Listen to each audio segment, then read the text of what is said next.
Hello, ladies and gentlemen, boys and girls.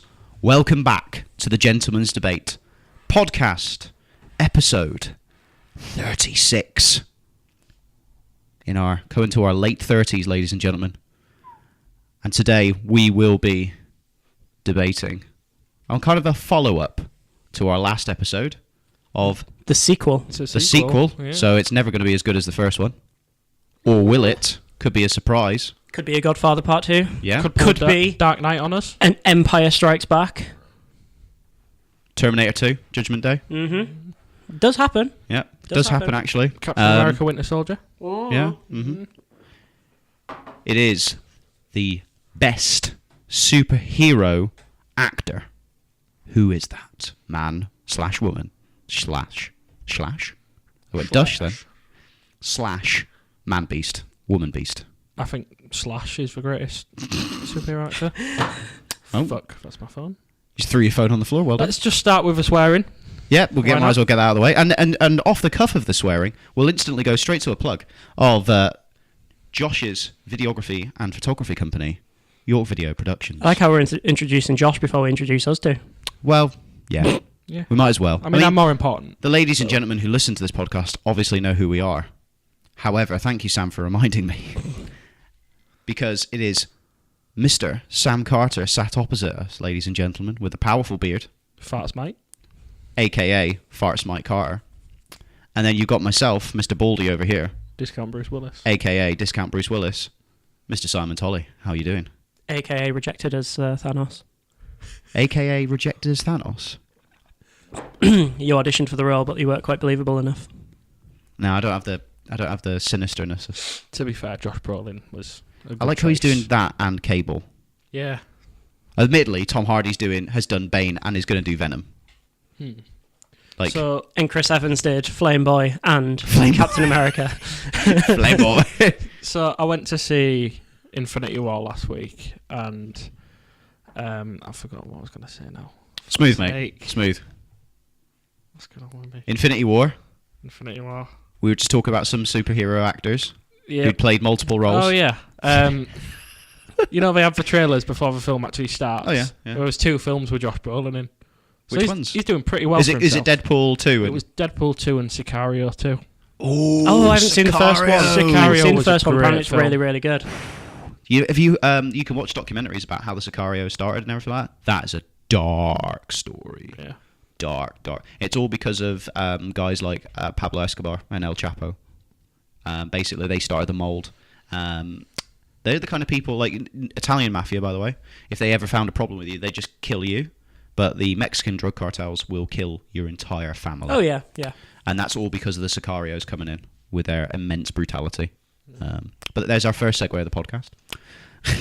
But in today's podcast, ladies and gentlemen, you're going to find out who we think is the best superhero actor. So not hero actor, it has to be a superhero. So it's going to be tied to comic books, yes it is. But let's all be honest, comic book based films are absolutely killing the game. I think we can all agree. There's been a few blips, and we will mention our dishonourable mentions. I mean, I'll say they're killing the game unless you're James Cameron, who just wants them all to die. Yeah, but James Cameron did Avatar, so he can go fuck himself. Yeah, but every other film he's done's been great. No. Yeah. He's done Terminator 2 and Aliens. And Titanic was a Meh. great film. Meh. Titanic was meh. Wasn't it one of the largest grossing films? It was, yeah. And then it was Avatar, and now it's Black Panther. No. It's I thought it was Black Panther. Still Avatar. I thought somebody said I think Black Infinity Panther War's was the set biggest. to break it, isn't it? Black Panther broke a few, They broke a lot of records. first day records and stuff like that. Oh, okay. First weekend gross. Why was it so popular, though? Why was Black Panther all of a sudden so popular compared to all the other films? Because clearly Hollywood's calling out for a multicultural cast. Well, it wasn't that multicultural, to be honest. There was 2 Wasn't white that. people. Well, but it wasn't like there was loads of Asian people and loads of... No, it's basically because it was supposedly the first ever black-led superhero movie, which it wasn't. Blade. It was Blade. Blade, yeah. But Wesley basically, Snipes is crazy. Oh yeah, Wesley he's a nutjob. Wesley Snipes keeps saying he wants to like return to the role. Yeah, do it. Just imagine him in a like Marvel cinematic universe. Give it to him. Yeah, I would say do it because, all right, he's absolutely fucking crazy. And here's a story I found out, by the way. He was going to fight. So back in before he got too famous, during the the early 2000s, he had loads of tax problems, and he actually went to prison for tax problems. But one of the ways of him trying to save himself from going to prison was he was in talks with the UFC to fight Joe Rogan. So him and Joe Rogan were going to try and organise how to fight. Imagine that. Now Wesley Snipes would have got the piss choked out of him by Joe Rogan. I think he was a brown belt or purple belt back then. But Wesley Snipes, as an actor, I do enjoy his... He's a good actor. It's almost lunacy. Yeah. Remember in Demolition Man? Remember him in Demolition Man? Yeah. It's insane. Well, obviously you heard all the stories off the set of Blade. No. Where he like basically what, he wouldn't. I think it was an interview with Patton Oswalt or something like you're that. on about Blade Trinity. Was it just the third one where he went full on like crazy method and would only answer if someone called him Blade, and used to pass around post-it notes instead of speaking to people or something daft like that. Yeah, there's a whole interview with Patton Oswalt on to be honest, YouTube somewhere. I did really enjoy Blade Trinity. I quite enjoyed it. The best. The sword duel at the end with the best Dracula. part about that is Ryan Reynolds calling someone a... Oh, was it? I'm just gonna overlay. You cock-juggling thunder cunt! Yeah, just over. Yeah. When you did doing. Yeah. Cock juggling thunder cunt. That's what he it. calls him, Yeah. I mean, to be honest, he hasn't got a. He's all. I know he's Canadian, but he's got that British style of swearing where you chain swear words and they become more and more like powerful as you do it. So you don't just call somebody a cunt; you call them a fucking cunt. Like British people are the best ones. I think British people, but Ryan Reynolds is in Canada. He's the only Canadian who has the swearing capacity. Everybody else in Canada is like, oh, I'm sorry, eh? Like he's the only one. He's the only one allowed to swear. He has a special license, and then he also gets to have a very amazingly beautiful woman as a wife and kids. So, he has beautiful kids, and he's very funny, and he's also making a lot of fucking money. So, I went for breakfast with my grandparents before the podcast Oh, yes, did this you? morning. Yeah.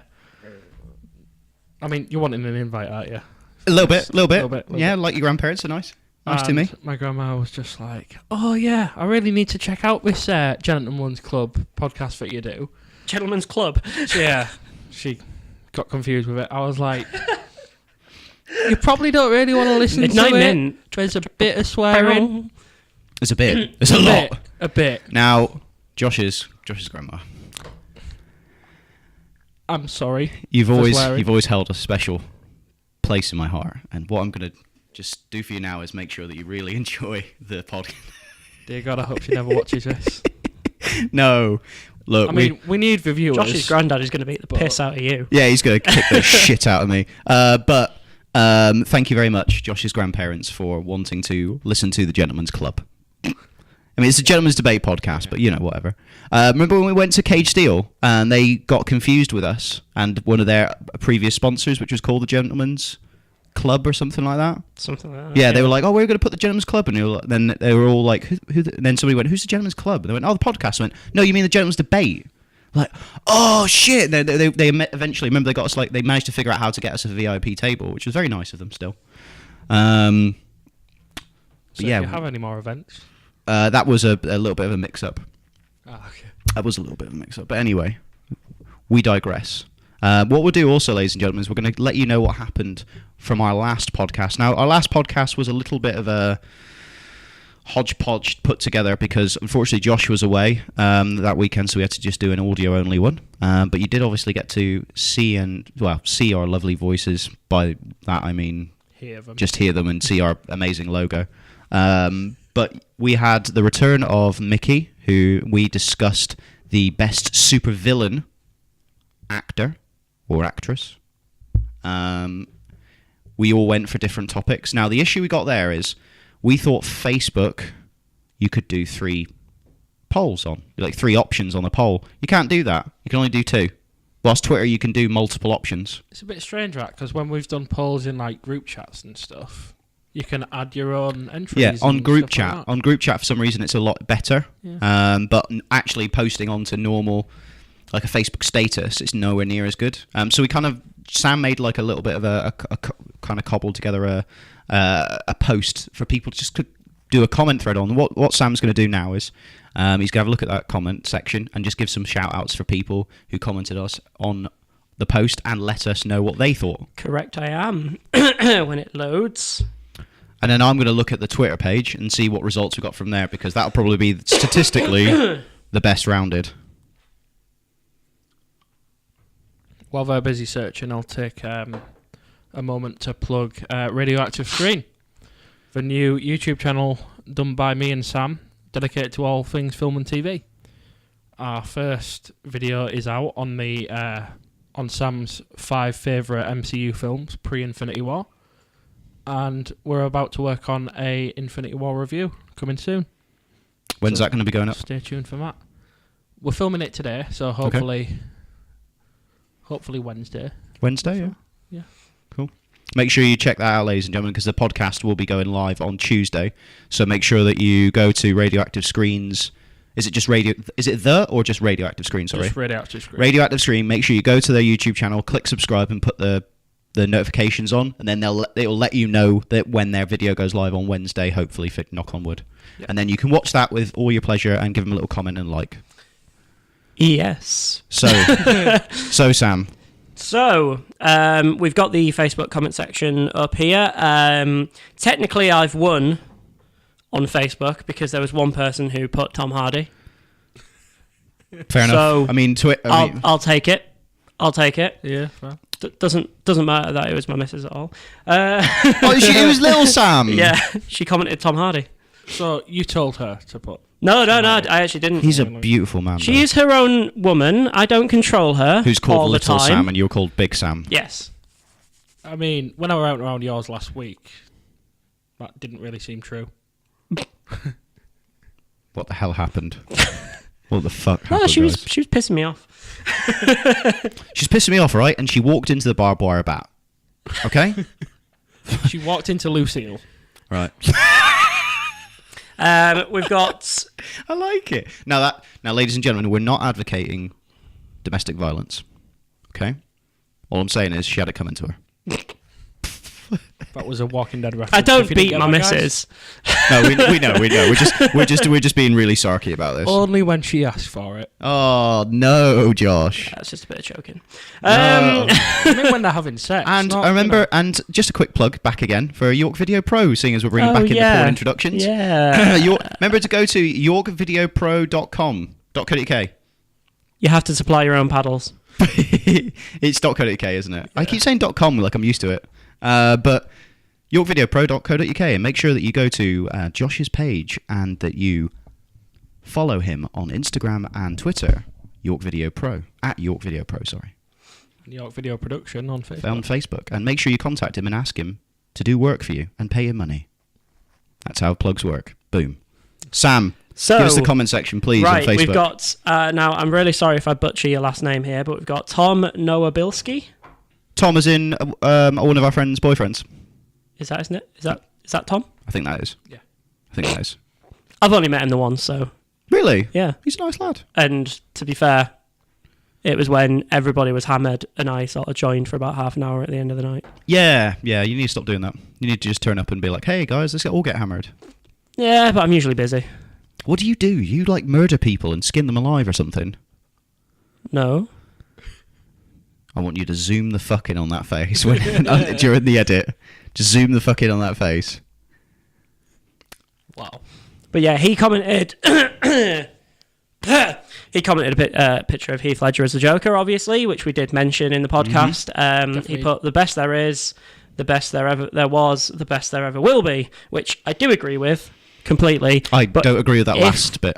The best there ever will be. Well, we don't know that, exactly. to be fair. Yeah. Not to say that he's not amazing. Heath Ledger in that role as the Joker. Yeah, sorry, it was the Heath Ledger Joker, not the shitty Jack Nicholson one. and I'm putting that out there, Jack Nicholson was shit as the Joker. He really was. He was just Jack Nicholson as Jack Nicholson, who happened to be wearing purple. I don't know. I really enjoyed that plastic surgery scene. Meh. It's Tim Burton. Got me. Darian Dawson, which is one of my mates. Hi, Daz. He agreed with Heath Ledger. Like I say, we did mention Heath Ledger in the last podcast. I think we all agreed he probably would have been all of our picks. It's just, it would have been completely unfair and it just wouldn't have been a debate. Yeah. We'd have all just been like, yeah, he knocked it out of the park on that one, so there you go. We got Pete Brassington, another one of my mates. Hi, Pete. Best actor for villainous roles is Mads Mikkelsen, which is interesting. Probably agree with that. He is definitely a villain. He's fantastic, yeah. He was fantastic as Le Chiffre Hannibal. in Casino Royale. Hannibal as well. Hannibal. I haven't actually seen Hannibal, but I've heard he's very, very good in it. Good show. Like I think we were saying beforehand, him in Doctor Strange, it wasn't a very, very memorable villain, but he wasn't really given a lot to work with. Well, he wasn't even the main villain, it turned out to be. It turned out to be the bloody, what's his name, Dormammu. Yeah, true. So he's like, he was like it's like he was the fucking super villain's sidekick. Even though I will say the makeup on that was pretty decent with the purple kind of blood almost coming out of his eyes. That was whoever did the makeup in that for that bit. Well done to them for that. Yeah, but yeah, no, Mads Mikkelsen is a fantastic actor who can actually do both sides. He can be a hero and a villain. There's rumours. Now I have to explicitly state for the third time here that it is just pure speculation that in the upcoming Netflix Witcher series, Mads Mikkelsen may be playing Geralt. The main character. Yeah. He'd But have to get again, jacked. we actually know nothing about He would have to get the Witcher series so super far. jacked. We don't have a clue. So again, it's just pure speculation. I mean, he would be the best choice for that role. Yeah, but He would be. The issue I've got there is he'd have to get jacked. Because Mads Mikkelsen He is. No, yeah. I don't... Right. There's a film called Valhalla. Can we bring Valhalla up, please? Can we bring the photo from Valhalla? Because I want to see if Mads Mikkelsen is jacked in that role. And then the final comment on the Facebook page is from a Miss Lily Fletcher. Who's that? Never heard of her. Don't know who she is. Who the hell is that?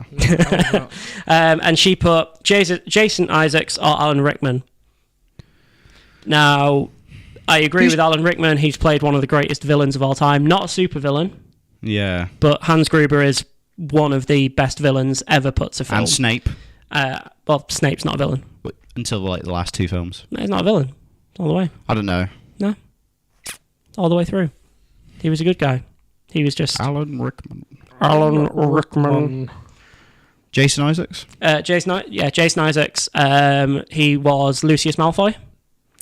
Oh, yeah. He's one of those actors. He's been in lots and lots he's done of bad things. guys as well, hasn't he? he's... Let me just get his IMDb page up, because I know he was in a film called, I think it was The Patriot, with Mel Gibson and Heath Ledger. Oh my God, yes.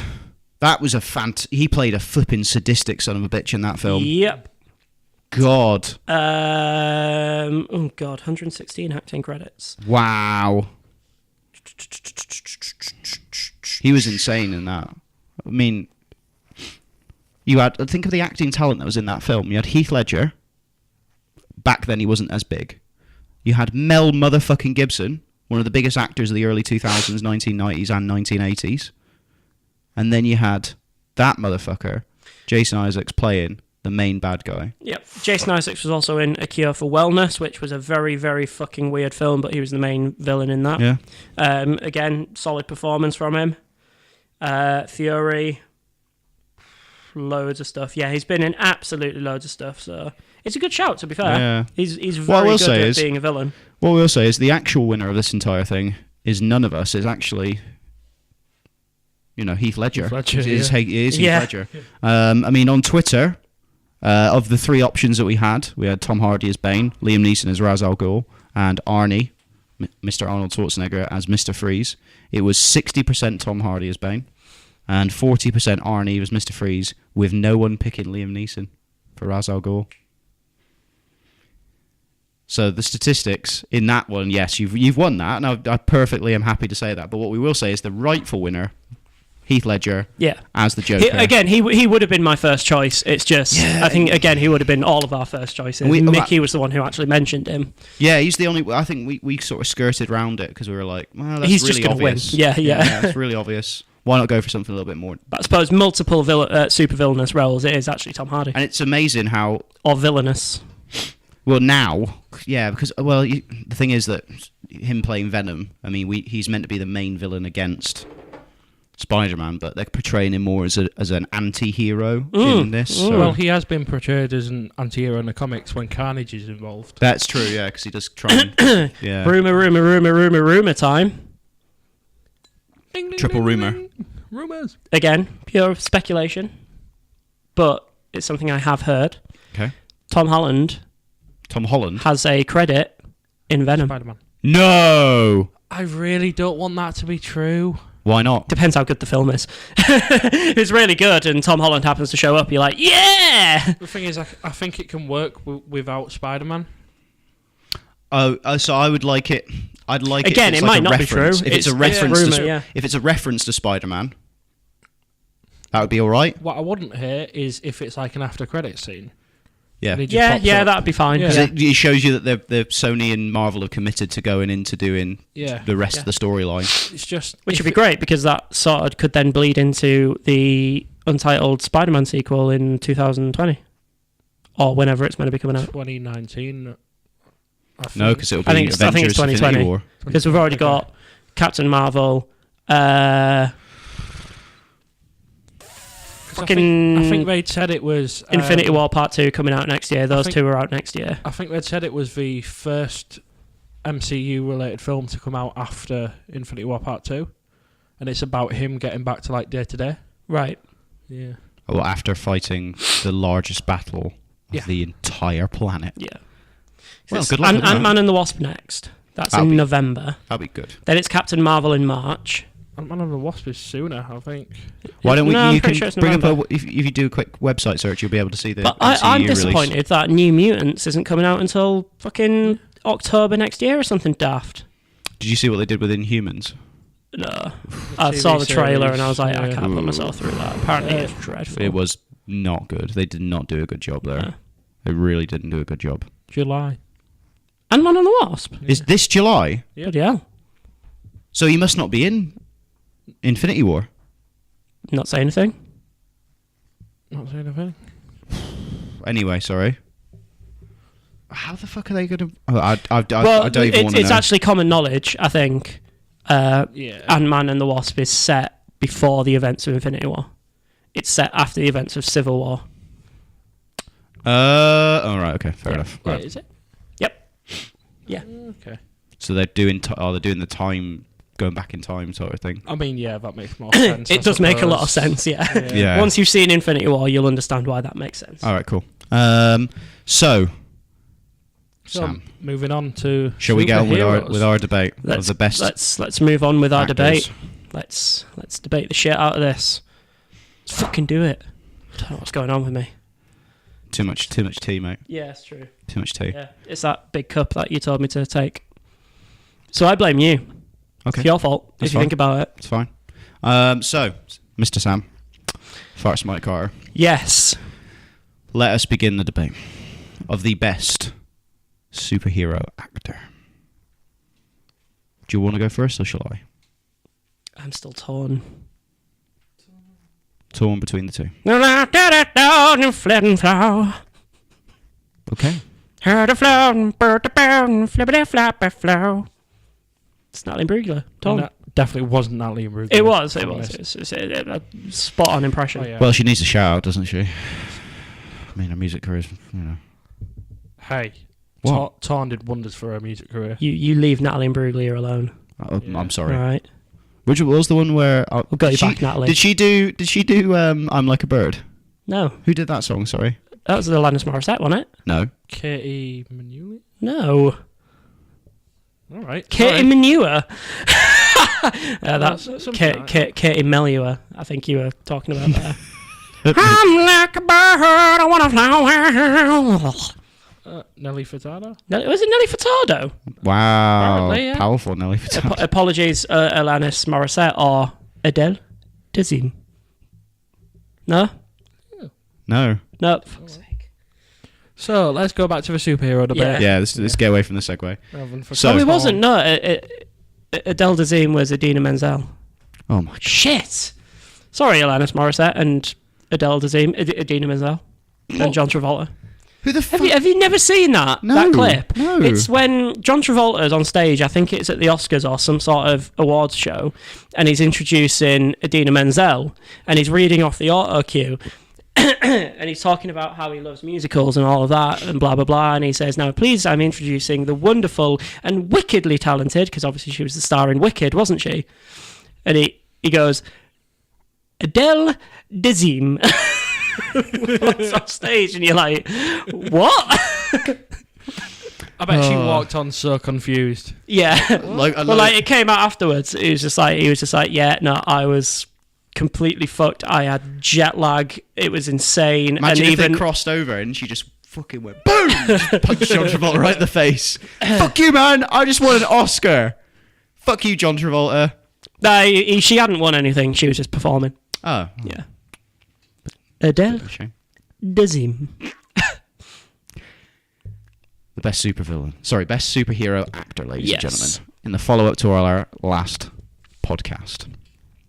In my belief, the best superhero actor, and this isn't film, this is TV, is Charlie Cox, who plays Daredevil in the Daredevil Netflix series called Daredevil.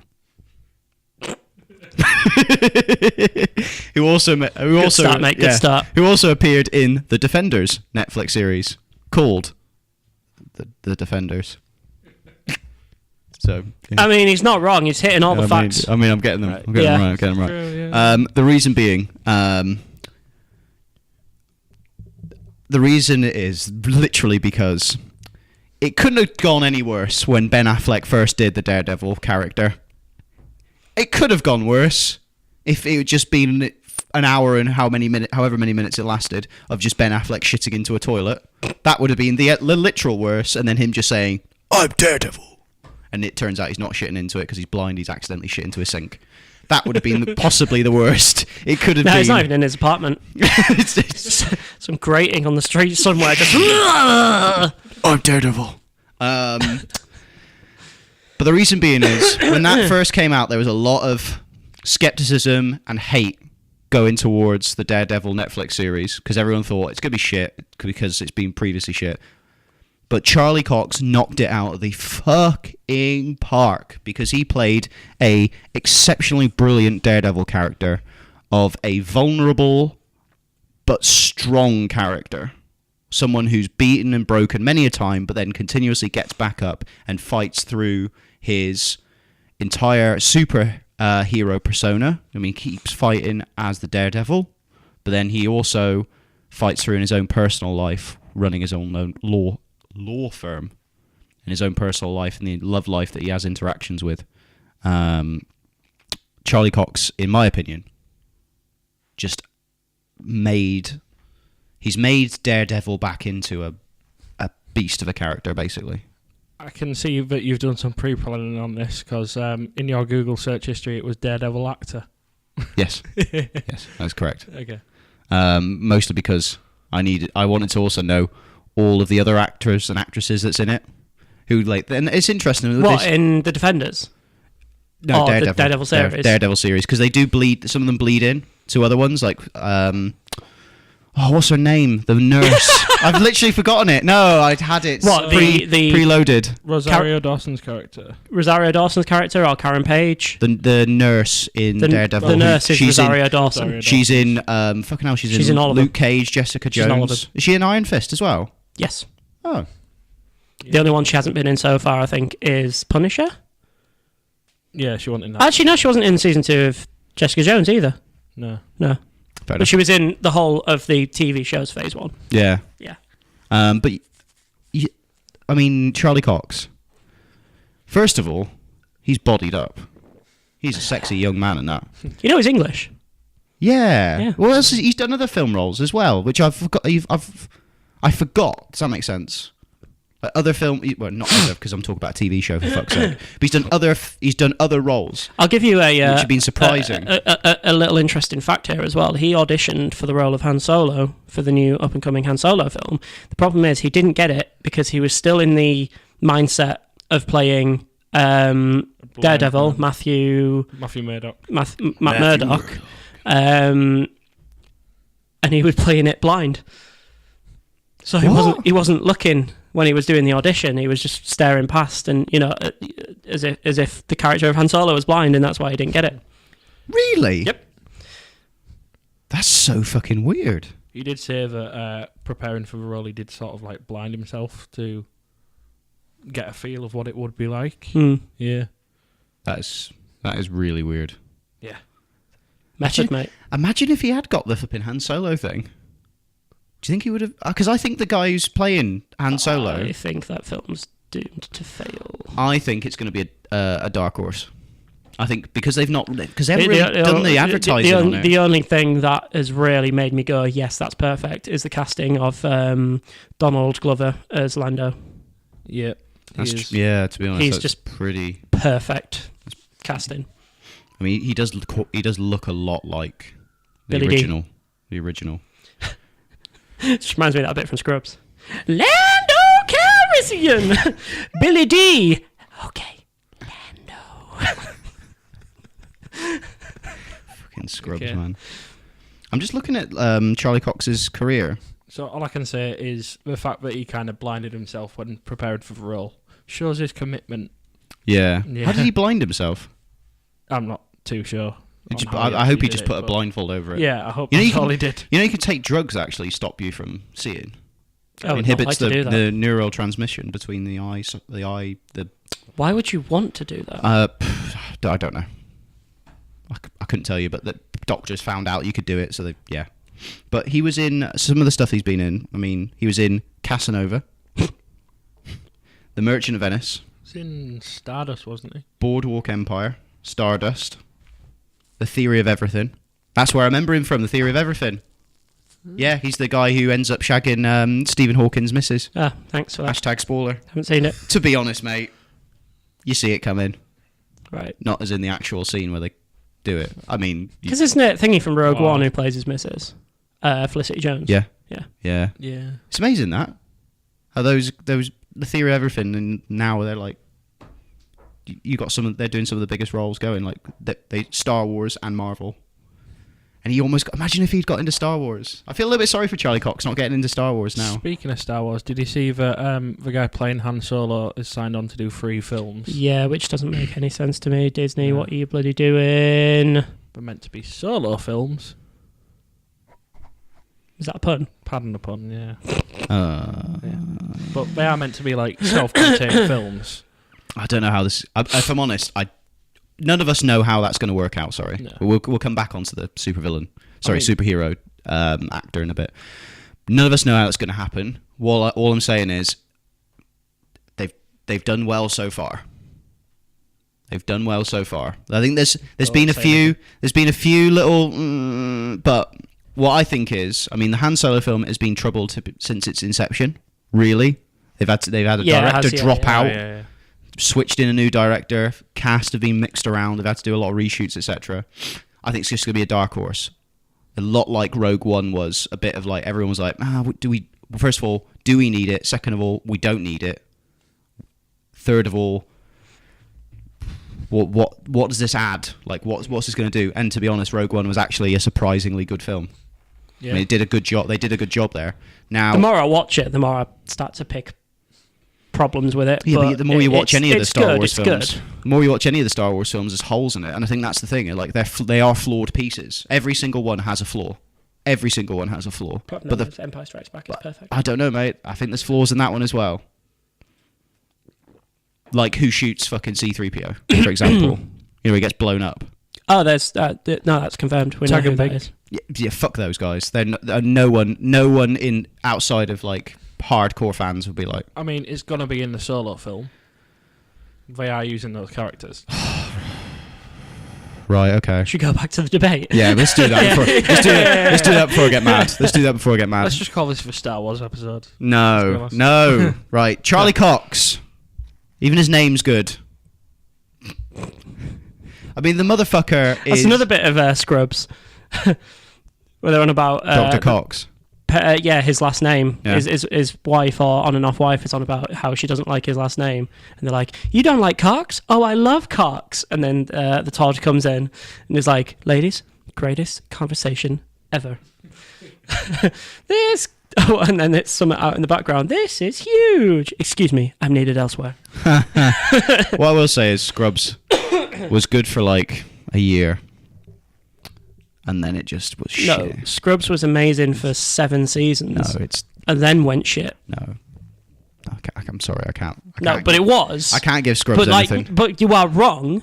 I mean, no, you are wrong. I hate there's no Scrubs. two ways around it. You are wrong. Scrubs I'm honest, for 7 whole seasons was incredible. Scrubs. I've really grown to hate Scrubs. What the fuck is wrong with this guy? Every single bit of it. You know, the only... First he picks Mr. fucking Freeze, and I was saying Scrubs. I'm sorry, I didn't Everybody loves Raymond. Fuck off. I didn't pick Mr. Freeze. I picked Arnold Schwarzenegger, I think you'll find. As Mr. Freeze. Exactly. The best hammed-up character of all time. Should we kill him? Let's do it. Yeah. Go away. It's not very nice. Charlie Cox. Best actor all time. Of all time. Of all time. Best superhero. He's lost it. He's lost the plot. He's gone. Best He's just superhero actor swinging wildly now. of all time. Sam. His new nickname's Deontay Wilder. Sam. I kind of like the boxing reference, but Sam, what is your favourite? Right. Or who do you think is the best superhero Well, I've been actor? very, very, very torn on this one. Between... We got you, Natalie. We're bringing your career back. I'd love it if she went, I don't need this. She messaged us like, can you stop? You're actually hurting. Even better, she's like, I really want to appear on your show. She just gets a really big following in York all of a sudden. No. I'm sorry. She starts playing the Barbican. The whole city of York or wouldn't Spread be Eagle enough. or something.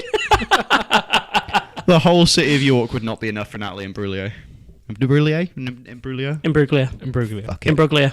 Right, let's What's just your get fucking best back on with the actor, debate. mate? You're like, I'm torn between stuff. I'm just like, fuck you, Charlie Cox, Daredevil, motherfuckers. Well, there are so many good superhero actors out there. But what I will go for, I'm going to give a little honourable shout out to the 2 others that I was going to pick. One of them was Chris Hemsworth as Thor, because he's just the epitome of the good guy, you know, the righteous hero kind of thing, and especially in Ragnarok and Infinity War, he really, really comes into his own as that character, and he all of a sudden has just gone straight up as to being pretty much joint favourite for me in the Avengers. The other one I was going to go for is Ryan Reynolds as Deadpool, because I was going to say he's just the epitome of that character. There's just nobody else who could do that role. The problem is it's not just about Deadpool, and he has had a major flop on his CV as the Green Lantern, which was just terrible. I mean, again, a Ryan Reynolds film is a Ryan Reynolds film. He's always good in it, but that film was so bad. And also Origins Wolverine, although it wasn't his fault, it was the studio butchering it. So I'm going to go with Robert Downey Jr. as Iron Man. Ooh. Because let's face it, nobody else can do that role. Nobody else can be Tony Stark.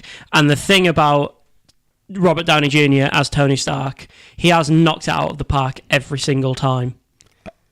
Every single time. The films might have been bad, but he has at least been the shining light in all of the films, and he's maintained this consistent level of quality throughout the Marvel Cinematic Universe. And again, when you ask people, you know, list your top 5 Avengers, Tony Stark's going to be in there every single time. He absolutely is. Let's face it. So I am going with Robert Downey Jr. Yeah. It's powerful. That's powerful. One thing I will say is there is no MCU without Robert Exactly. Downey Jr. Yeah, he is the beginning. Like, I of would that say franchise. there's no MCU without Iron Man. No, there is no I MCU think without. no, because if you think Tom Cruise was rumoured for the role of Yep. Iron Man, Oh yeah, so I totally forgot about that. how would that have worked? I don't think that would have worked. Imagine Yeah. Tom Cruise. Tom Cruise is a Oh phenomenal my actor. God. Oh, yeah. Tom Cruise gets a really, really bad rap because of his silly beliefs. Couldn't grow a beard. No, he couldn't grow a beard. I But don't know if he. Yeah. he couldn't have been Iron Man. Yeah, I mean, well, he could do the flawed character quite well though. But it would have just been But another... I agree. Hey, but we don't know. This is the thing. What happens if he'd been amazing? I can see it being... It's a possibility. I think There's a possibility. it still would have been an the entertaining film talent. because that's one of Tom Cruise's things. He does do entertaining films. Yeah, he has the That's talent. his thing. Again, he's Does his been own consistently stunts. entertaining, but he doesn't quite have those, the quips, the sarcasm, the mannerisms I get what you mean. that completely epitomise Tony Stark, which is what Robert Downey Jr. just does. I get what it, you mean, though. I It get what you mean. comes so natural to him to I be get what able you to mean. do that, and it's perfect. I do get what you mean on that. It's like saying another special mention. It's like saying, obviously now that Hugh Jackman's retired from Wolverine, who the fuck could do Wolverine Well, yeah. better than Hugh Jackman? Well, they've struggled with Wolverine in the comic books. Mm. I mean, I think, yeah, they haven't returned him after he died in the comic books. They haven't returned him. They've had a female character basically take on the mantle of the Wolverine. He's back now. Oh, is he back now? Yeah. Oh, is he somehow managed to survive? Fucking comic books. Probably just restart the continuity. Yeah, they just do that. They Fuck do it. that a lot. What I will say in retort to there is no MCU without Robert Downey Jr. There's no Netflix Marvel series without Charlie Cox. All of the other ones that were built. And there's no Netflix Marvel series without Robert Downey Jr. starting it all off as Iron Man. Yes, I don't agree. I don't agree. No, but that is a fact. The reason why they were able to do that is because the Marvel Cinematic Universe got so popular, they were able to branch out into Netflix, and that all stems from the fact that Iron Man was such a success back in 2008. I kind of get what you mean. I don't agree with it Well, it's a fact. So, because the way I'm putting it is all right, Mr. Trump. Alternative facts. the way I'm putting it is I understand where you're coming from. Like the TV series for Netflix did have to completely hit the ground running, otherwise it would have just died out straight away. If that series was terrible, they'd have Then been this is like, what- that's what I'm we saying. can't continue this. But again, that stems from a bigger picture because they're all set in the same universe. that's true. I don't know why I'm doing a lot of this with my arms. Although for some reason they can't get them in the films. No, I think it was the original plan, but then they sort of went, they're tonally completely different. So No, the guy that runs the Netflix TV used to do Kevin Feige's job, and they apparently hate each other. right. So there's a lot of bad blood between them two. So I don't know what they would add to the Marvel universe. There's quite a lot of big storylines film. of those characters joining in. Yeah, Yeah. I don't know. They're more street level characters. Yeah. I think I mean, I think the only ones who could well, actually, no, I think they could all settle in pretty well because obviously Luke Cage, Jessica Jones, and Iron Fist actually have powers. Daredevil is the only one that doesn't. but he's best mates with But Spider-Man. he's the leader. Yeah, he's really good mates with Spider-Man and Deadpool, I think. Yeah. Daredevil and Deadpool have like a weird sort of love-hate relationship with each other. Yeah, I remember the Spider-Man one because of the animated TV series, where Daredevil was like best mates with Spider-Man. Yep. And he was like trying to mentor him. Yeah. Which would be kind of an interesting thing. Imagine if they did do a Because technically mentoring thing. Spider-Man's only street level Yeah. until something big comes up. Yeah, Yeah. but then he's got this weird propensity towards just being an unstoppable force. It's just weird. It's like Spider-Man's almost like Captain America, but he's even bigger. Does that make sense? Like his powers are even more powerful than Captain America. His personality, he's even more virtuous. He's just this weird Spider-Man. for some reason, even though he's basically just a normal human who happens to throw webs around. He's not. Basically. He's got superpowers. I said basically. So he's not. So compared to fucking Thor, he's But basically just a human. Compared to Thor. Thor is a god! Yeah, do you understand the point I was making where I was just saying he's basically just a normal human? Basically. He's just slightly better. It's like Captain America's slightly better than a normal human. Okay. It's still a human. It's not like a god who can fire lightning bolts at people and smash people in the face with a hammer. He's literally just like a normal athletic human who happens to throw webs at people. But then when it comes to him going above and beyond, he goes so far above and beyond. Whilst Captain America has like a limit. You see Captain America has a sort of limit where he can't go any further, while Spider-Man, for some bizarre reason, is like super strong and then goes another level. Or he's super fast and then he goes another level. He has a level of endurance and then another level. Like, I remember, during the, it's not the Amazing Spider-Man, the bit where he's swinging between the cranes, as his leg gets cut. Like, that's the bit. And that's he has another level. Yes, he's hurt, but he goes above and beyond. And I think Captain America, like, you see a lot of Captain America getting basically the shit kicked out of him all the time. When you see Spider-Man get the shit kicked out of him, he's like, oh, dust it off, and away he goes. Also, that fight scene where he fights, like, Captain America and takes a shield from him and stuff. Yeah. I mean, that was amazing. When he fights Winter Soldier and grabs his hand and then just goes, oh, and he, like, twists it round as if it's nothing, whilst Captain America struggled extremely with it. That's what I was saying. Anyway. So, Daredevil. Charlie Cox. I was saying earlier, obviously, in my opinion, there was no Netflix franchise system, whatever you want to call it, without him, because he smashed out the park that first season. What I will say is, he had to do all of that physical acting himself. He had to do a lot of the fight scenes himself. He had to train and train and train. And there's like videos, and I think they did some kind of like mini documentary behind the scenes of him doing all the choreography and learning how to do all the martial arts. With Robert Downey Jr. playing Tony Stark, a lot of the fight scenes that we've seen, there's not really him doing it. There's little bits, like there's bits where he's not got his armor with him, or he's got parts of the armor. In the third film where he puts the glove on. And he's able to catch a bullet. Oh, no, sorry, that's Winter in Soldier. Civil War. Sorry, Civil War, thank you. Where he catches a bullet in it.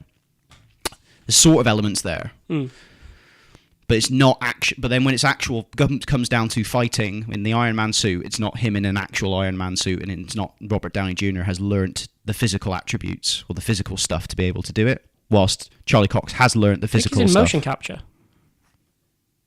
But I don't see that. Is it motion capture? Yeah. Yeah, so it was like half a suit, but the rest of it was mocap. Really? Yeah. I didn't see this. Sorry. I didn't know it was motion capture. I thought it was all CGI'd in.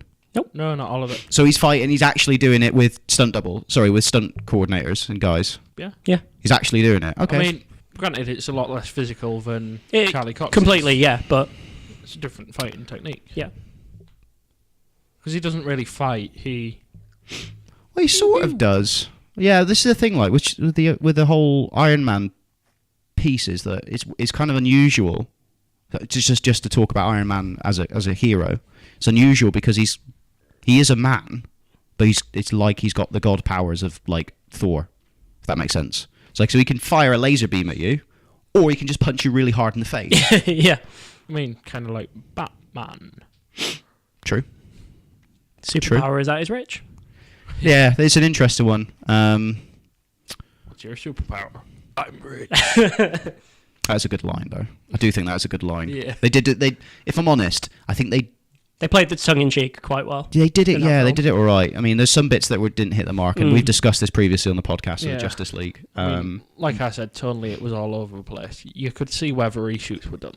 Yeah, and also you could tell. I mean, like you explained to me, it's because of the executives wanting the bonus, which is a bit disappointing. Which I would have thought, well, why don't we just focus on the next year and then we smash it out of the park and really get a bonus? But anyway, yeah, in the performance for me for Charlie Cox,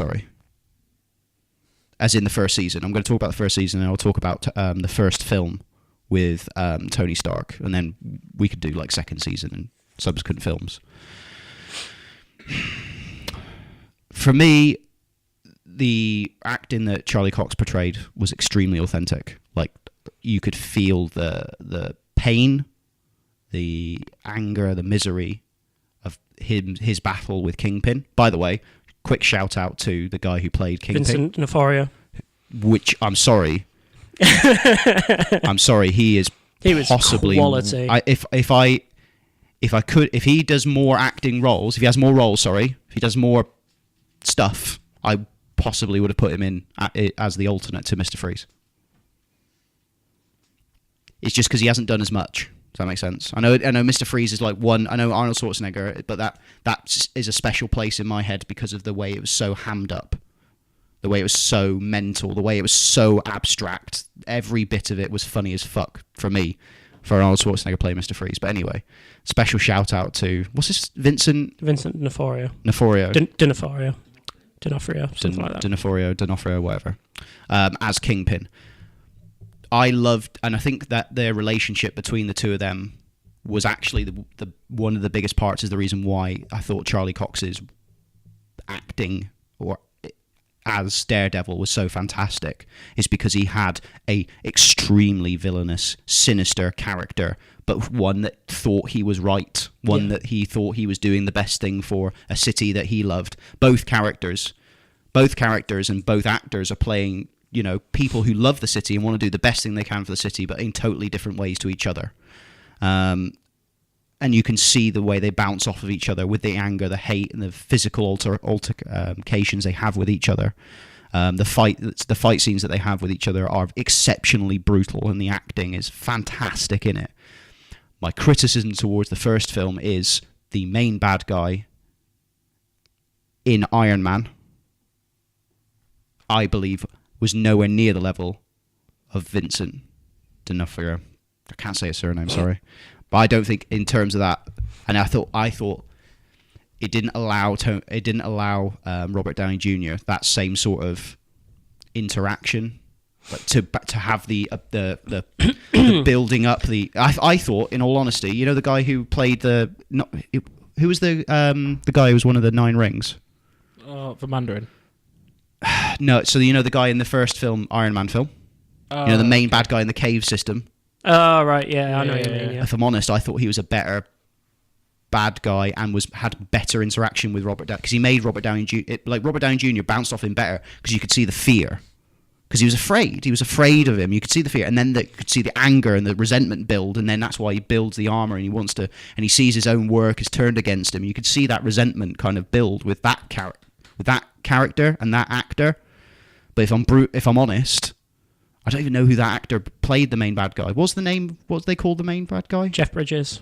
Is it Jeff Bridges? Jeff Bridges, yeah. Oh, Jeff Bridges. Sorry. Plays Obadiah Stane. Mm-hmm. What's the name of like how they've got Whiplash? Yeah. What's the name of when he's in a suit? What's the bad guy name? The supervillain name? Don't think he has a supervillain name. Oh, he doesn't have one? No. Oh, it's a bit disappointing. Well, basically what I'm saying is, I thought his bouncing off of it was... I thought the interaction between them, like hero versus villain, was pretty poor. I mean, yeah, it's cool that they said, "Oh, yeah, it's my dad. It was my dad's best friend," and then it comes out that he killed his dad or something ridiculous like that, or helped his dad die or something ridiculous. I'm not sure exactly. This is how it didn't have that same level of two people smashing against each other. It didn't have that. It didn't have the anger, it didn't have the sort of, and also it didn't have the same sort of resolution, where Daredevil eventually puts Kingpin in prison. There's that sort of feeling of a weight lifted. He's like, everything can return to normal.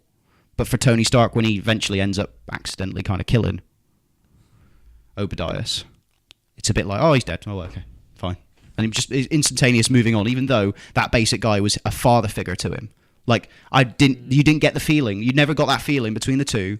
And I don't know whether this is Robert Downey Jr.'s issue. I don't know whether it was Jeff Bridges or if it's a script, whatever. But in the acting portrayal there, it didn't feel like it was a pseudo father-son. It's more tone. It didn't feel like a father-son. The tone is totally different. That's true, but like what I'm saying is, I felt more character interaction, as in acting bouncing off of each other between Charlie Cox and Vincent D'Onofrio, than I did between Robert Downey Jr. and Jeff Bridges. Jeff Bridges. Do you understand what I mean, though? Yeah. I understand what you mean. I think that explained that kind of exemplifies, Charlie Cox's acting range, because he went from somebody, he's going from exceptionally violent superhero, because I mean, to be honest, Daredevil is an exceptionally violent superhero. Yeah. Oh, okay. Where he beats people almost half to death. You see, that's the way he has that interaction, but then he has like I understand what you are, like it's almost like he empathizes with him, but he understands that that's a part of him, and he showed that the way he shows it in his acting portrayal. He almost shows that Kingpin is almost a part of him, like that's a part of him in his head where he thinks, if I just kill people and take over, I could do what you're doing. I could be you. And I think Charlie Cox, it almost allows a mirror for it to show, I am you, but then he goes another level and goes, I'm like you, but I'm not. I'm different to you, and I'm going to have to stop you. And then they both are like like the immovable object and the unstoppable force smashing into each other. And that is, I mean, in that TV series, I will say that is a fantastic bad guy versus hero dynamic. And I think Charlie Cox absolutely smashed the park out with that, and the physical acting. The physical acting in that is superb compared to all the other TV series. I think he is by far the most in tune physical acting. In film sense, I think the only person I would say who would probably beat him would be Tom Holland with physical acting. Because Tom Holland is an actual gymnast. Well, he's from the gymnasist. He's from the Royal Shakespearean College.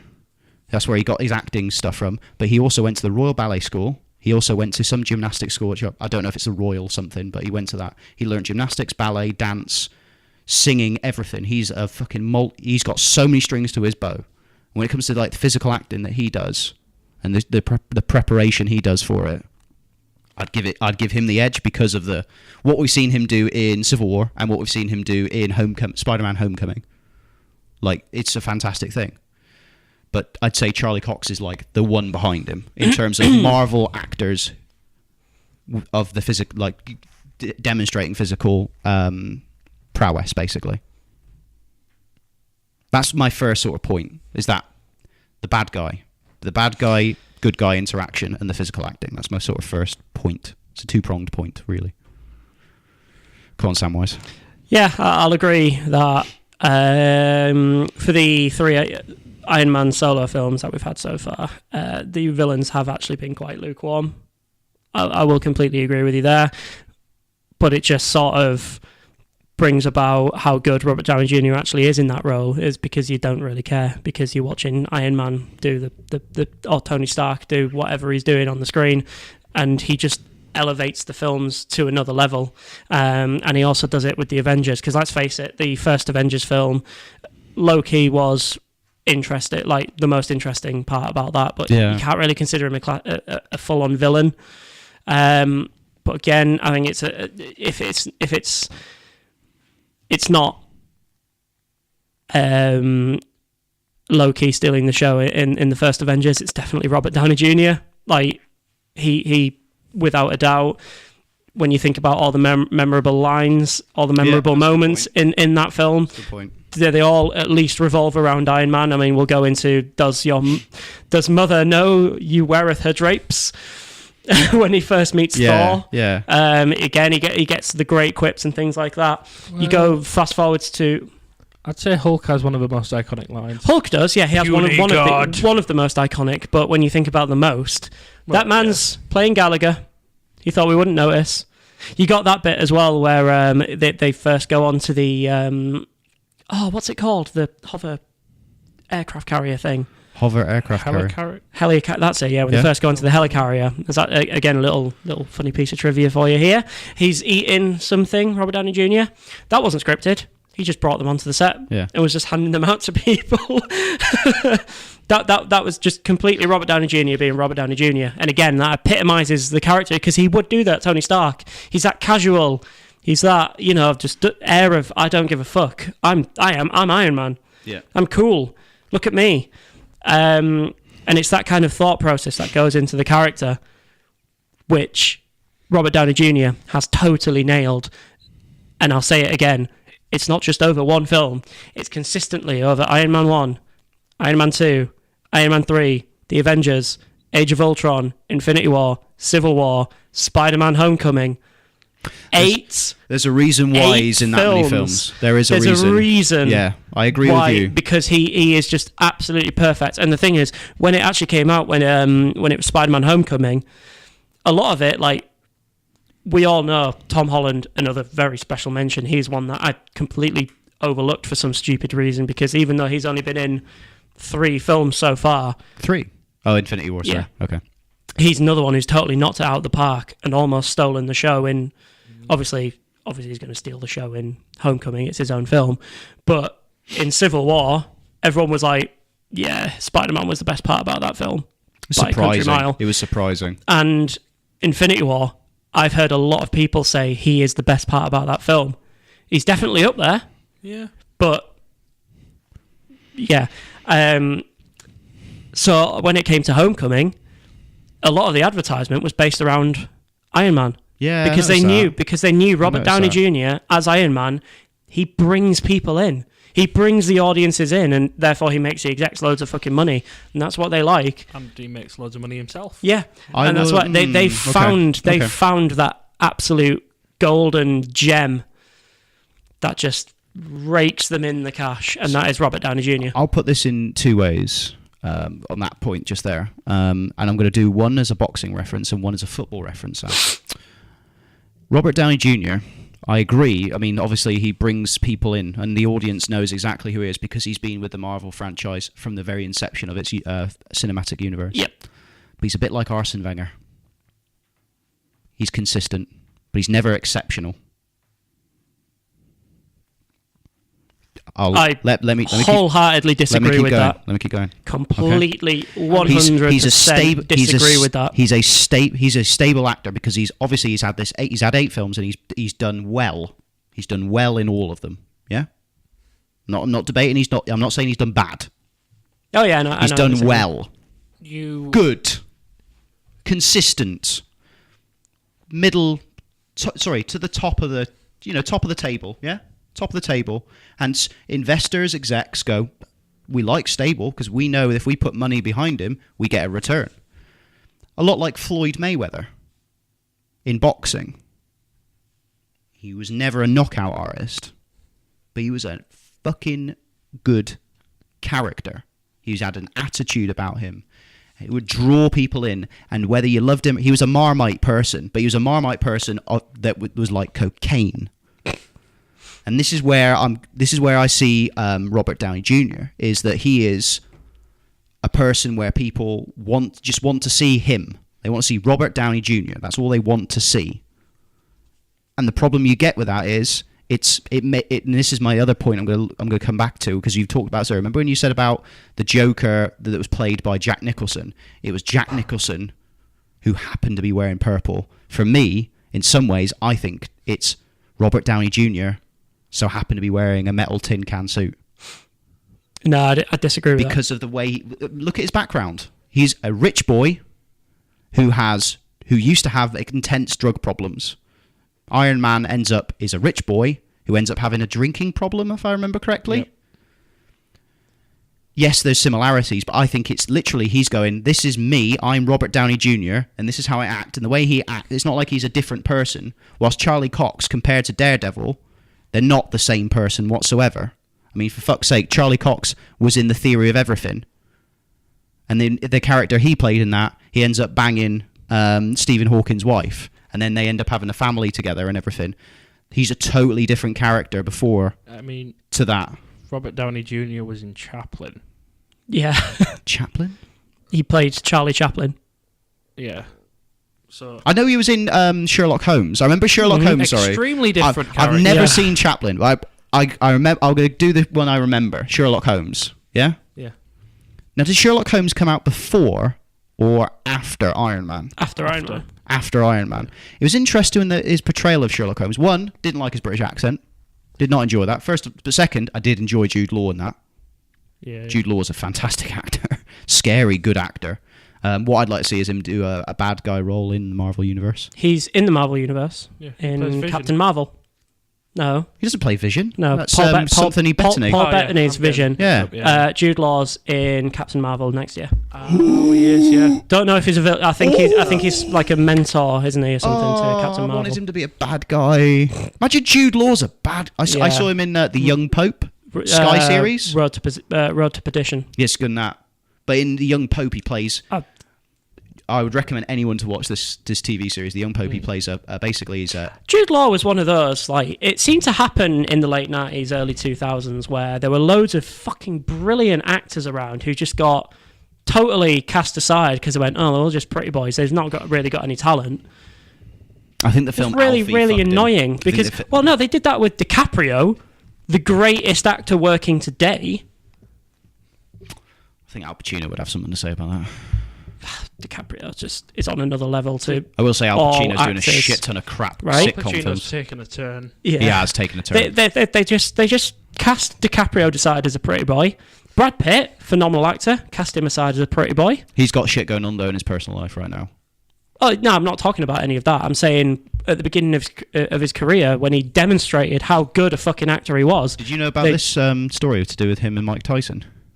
Yes. So anyone who's doesn't know the story, Mike Tyson tells of a story because basically Mike Tyson, when he was boxing, he got married very young, and it turned out basically that his wife was a gold digger, and he was in the process of having a separation between him and his wife. Mike Tyson, the former heavyweight world champion, an exceptionally scary man, so scary there's a very famous photo of him that you can all look at, and you might be able to bring up in the edit, of him where he's just knocked a guy out and he's in his corner, like in the corner of the boxing ring, and there's about 8 police officers around him, and he's there still chomping at the bit, wanting to fight. It's a very famous photograph. Mike Tyson recounts a story of him coming in to his own house and seeing in bed his wife and I think he's a waiter back then, a very young waiter, a very young Brad Pitt waiter. So Brad Pitt may have banged Mike Tyson's wife, and Mike Tyson thought about kicking the shit out of him. Jeez. But he didn't want to do an OJ. Yeah. He didn't want to do an OJ. Yeah. But yeah, there's a little story around about Brad Pitt. Sorry for that little segue there. It's a cool story when you think about people tying together. It's just so weird. So weird. Bet Brad Pitt doesn't like to remember that. Imagine you just banged Mike Tyson's wife, Maybe he right? does. And Mike Tyson comes in and Mike Tyson was a big guy back then, especially because he was on all the steroids, all of them at the same time. And he's also the person who was knocking everyone out in the heavyweight division. Every single person. Like, he was the boogeyman. Imagine that guy just coming in going, what the fuck? Like, and when he was angry, he was proper pissed. I mean, he's the guy who bit Vander Holyfield's ear off, for fuck's sake. Yeah. Everyone remembers that. Every single person on this planet knows about him biting Evander Holyfield's ear off. And Evander Holyfield talks about it in his book. He goes, the best thing that ever happened to me was Mike Tyson biting my ear off. Because that's what people remember me for. That's how he got famous.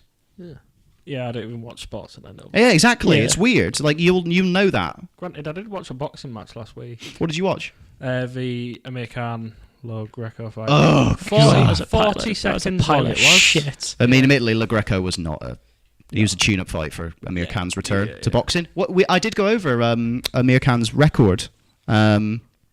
He's the only loss he had recently was when he got knocked out by Canelo, but he got obliterated It's by all right. Canelo. Kell Brook's going to murder him. Well, they're trying to go for that Kell Brook versus Amir Khan fight, but then I think the contract negotiation is going to be a fucking bitch. Yeah. But the thing is, Kell Brook's been like, oh yeah, I'll fight you anywhere, anytime, anyway. It doesn't matter. I'll fight you. Kell Brook's an interesting character. And every time Khan's dodged it because Khan doesn't want to fight him. Khan doesn't actually want to fight him. Are they in the same weight category, or is Kell larger? Because Amir Khan's actually quite small. Kell has moved up, but that was to fight GGG, I think, wasn't it? Yeah, and that didn't go well for him. No, it actually was going well. It was Triple G flipping tuned him up. Huh? Triple G tuned him up. No. In the He first, outboxed him. he outboxed him. But in the first couple of rounds, he That's gave him what a I lot meant. of problems, and nobody was expecting that. I'll say, Boxing. unless Sorry. Amir Khan's got a role in the superhero film, we've definitely segued. Oh, we've there. hard yeah, segued. yeah. But this is, Yeah. admittedly, I think if we were just like very strict about this, it'd become very boring and formulaic very quickly. You said, you were the one who said, I watched a boxing match about Amir Khan and LaGreco. So fuck you, Josh. Yeah, Josh. Did you enjoy it, though? Did you enjoy watching it? It was pretty good, Yeah, exactly. It is fun to watch this sort of stuff. I wouldn't say, some of them are boring as fuck. Yeah. Some of them some boxing matches can be. Yeah, just watch quite Tyson boring. Fury. Well, apart from that time he punched himself in the face. There's a gif where he literally tries to uppercut somebody. He goes, "Bah!" like that. Punches himself in the face. Which you might be able to splice into the edit, but that's literally what it's like trying to. When I chose Arnold Schwarzenegger as Mr. Freeze for the Supervillain one. I'm gonna have to start watching this stuff when you do the MMA podcast. I would advise it. Yeah. I would advise doing it. So for anyone who doesn't know, I'm going to be doing it in May because this is April right now. Just it's 28th. I will be doing a mixed martial arts and boxing.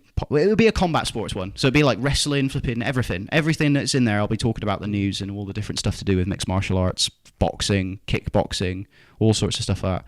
Josh is obviously going to be helping us because he's the producer of the podcast. So yeah, I'd advise just watching some of that and knowing it. Admittedly, I'll be doing the kind of the writing for it, so I'll help you out as much as possible. But it's good to get into it at an earlier stage, if I'm honest. And then then I can talk to you in great detail about it, which would be fun. I enjoy talking to you about it as well, Sam. But you can have you on as a guest. Weirdly, a lot of people don't sort of see me as like quite a sporty person. Like, I remember when I was in college, in an English lesson, because I did English language in college. I did Lit and Lang. I didn't do literature. College, I fucking couldn't stand lit. Lit's a load of pretentious gobble.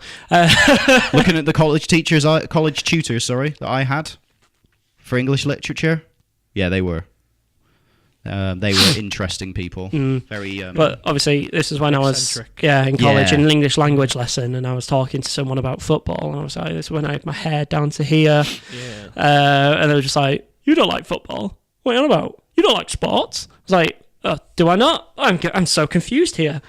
Like, why are you trying to tell me what I like and don't like?" They're like, "No, but you don't know. Look at you." Like, well, that's what. I used to get some of that as well with martial arts. That's pretty bad, but I have seen photos of you. I've seen when you you with had long hair, so wasn't a good look, kid. It wasn't a good look, no. But I didn't. I'm glad you've gone away from that. yeah. Somebody obviously who knows. I like metal bands, dude. But there's now wrong. I think we're now moving towards a better time where you don't have to be inside of stereotypes. Yeah. And I think that's what there's a lot. A lot of the stuff to do with like people who are dealing with sexuality issues or gender issues and stuff like that. Is that they don't want to be inside of specific boxes. There's no problem with that whatsoever. But it's the same for like if you have interests. Like I fucking love video games. Yeah. I fucking love history, and I so happen to love martial arts and rugby. And poker. Like, it's so, like, mine's all over the fucking place. But it's because of family history, which is the rugby stuff and the history stuff, kind of. But then also those have bled into other stuff. And then listening to interesting people and finding interesting stuff. And I'd say my range of martial arts, because I used to think boxing was boring as shit. I was like, oh, MMA, yeah. MMA, man, it's the best ever. And then I went, well, actually, I started watching boxing, and to be honest, modern boxing has never been better. It's been absolutely fantastic recently. I agree with that. But anyway, we'll move away and get off this segue. Shall we? Sam, give us some more about Robert Downey Jr., because I ain't sold on Robert Downey Jr. being the best, if I'm honest. I've said why. What? I've said why, and it's because, and it's not me taking the mick. I'm being serious. I really do believe it's more like Robert Downey Jr. plays himself, who's Iron Man, not plays Tony Stark, who's Iron Man. We sort of went against that, I was saying, because we've seen Downey Jr.'s range in other films. Oh yeah, we were talking about Sherlock Holmes. Yeah. Or I was talking about Sherlock Holmes. We have seen Chaplin. What else did he do? Sorry, because didn't he do a TV series? Loads. Did he do a TV series? Kiss Kiss Bang Bang. Kiss Kiss Bang Bang. That was brilliant. What was that? Sorry, that was absolutely brilliant. I don't remember that. Sorry. A complete Kiss departure. Kiss Bang Bang. Yeah. Did he play an assassin? No. He played an actor.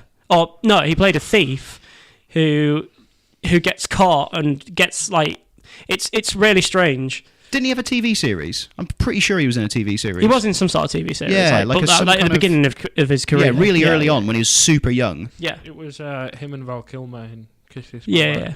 I'm struggling to remember that one. It's great. Very good film. He's dropped the fuck off. Remember he did... Well, He's not a terrible actor. No, Val Kilmer's great. but he is Well, he's not. not- Well, no, he many doesn't work as much roles. anymore because he's like riddled. remember he did- He's like riddled with cancer. He's got cancer! Oh my god! Really? Yeah. Surprised he didn't know. No, nothing. No, yeah, Val no, Kilmer he's has riddled with cancer. That's Oh. why he doesn't work as much anymore. Because obviously he's in recovery or remission, or I don't know if he is in remission. I don't know, but like, yeah, he's lots of it. Oh shit, I didn't know that. So Robert Downey Jr. was in Ally McBeal. That's it. Oh yeah! Oh, he was in Zodiac. Yeah, that was a great film. Zodiac, yeah, Wow. went on a bit. It's the only David Fincher film I've watched where I've been like, ugh, I absolutely I loved couldn't it. sit through it again. Really? Yeah. Tropic Thunder. Tropic Tropic Thunder. Thunder. Oh, well, right. Exactly. Tropic Thunder. Only- playing another dude. I would My say... farm. I'm an egg farmer, motherfucker. What I will say is he only Robert Downey Jr. could get away with blacking up. Yep. Yeah. Only Exact- Robert Downey Jr. Exactly.